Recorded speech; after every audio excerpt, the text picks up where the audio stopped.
Hello mga kabayans, kumusta?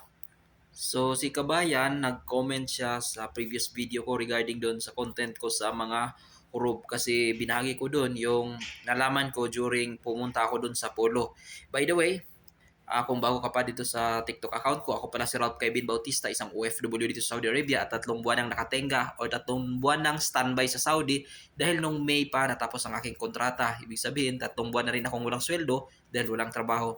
Dahil nga hindi ako nabigyan ng ticket at exit visa ng aking employer. Kaya sa Pulo na lang ako dumulog at sa awa ng Diyos, noong nakarang linggo, after almost 4 months, nabigyan ako ng exit visa through barcode. Ngayon, doon kasi sa previous video ko, binahagi ko doon na kapag barcode ka, yun yung sabi ng isang staff si Sir Amin doon sa Pulo na kapag barcode ka, kapag hurog ka or takas or run away man tapos surrender ka sa Pulo para makauwi ng Pinas at kung gusto mong babalik sa Saudi, hindi ka agad basta-basta makabalik.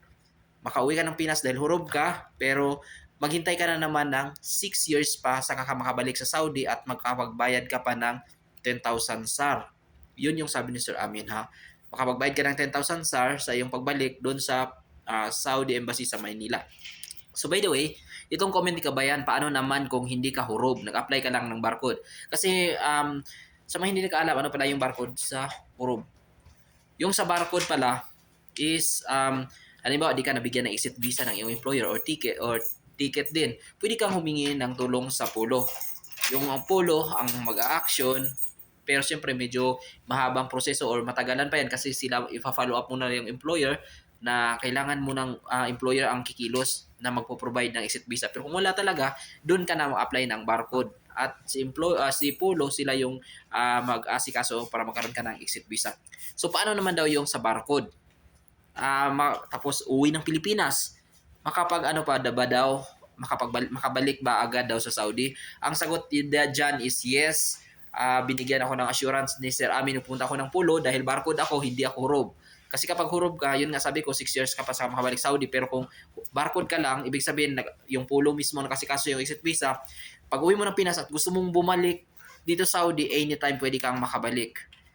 Yan po yung sagot sa comment ni Kabayan. Actually, meron ako exit visa dahil sa barcode nung nakarang linggo at yung ticket ko inantay ko ngayon kasi galing ako sa Pulo kanina tapos nangako yung employer ko kasi nga sabi ng Pulo, sino ba ang magpo-provide ng ticket kasi pwede kasing si Pulo ang mag-provide ng ticket, pwedeng si employer.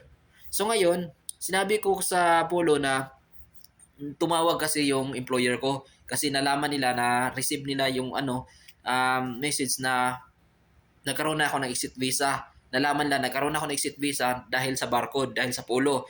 Ngayon, sila na yung nag-offer, yung mismong employer. Tinawagan ako na bibigyan daw ako ng sila yung magpo-provide ng ticket ko. Kaya yun, sinabi ko sa Polo. Kaya sabi ng Polo, mas mainam, puntahan ko yung employer ko, punta ko sa office nila para i-confirm kung mabigyan ako. Kasi kung hindi ako mabigyan ngayong araw na to ng ticket, sila Polo ang magbibigay daw.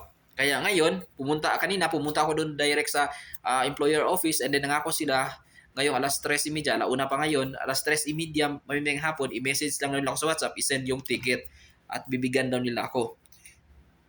So, yun po yung kasagutan ko sa tanong ni Kabayan. So, kung may mga tanong kayo at try kong sasagutin kasi pwede natin itanong sa Pulo habang may time pa ako kasi inaasikaso ko pa naman yung ticket ko. Bukas, kapag meron akong ticket mamaya, babalik pa ulit ako bukas sa Pulo.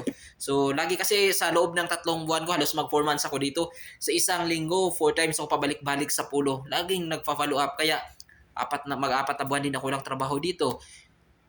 Yung savings ko, nabawasan na. Dahil lang sa pamasahe, papunta sa Pulo. Follow up, papunta naman sa agency office or sa employer office para lang mag-follow up. Sobrang gastos. So bukas, babalik ulit ako sa Pulo. Sana maging okay ng lahat. So yun lang. Thank you.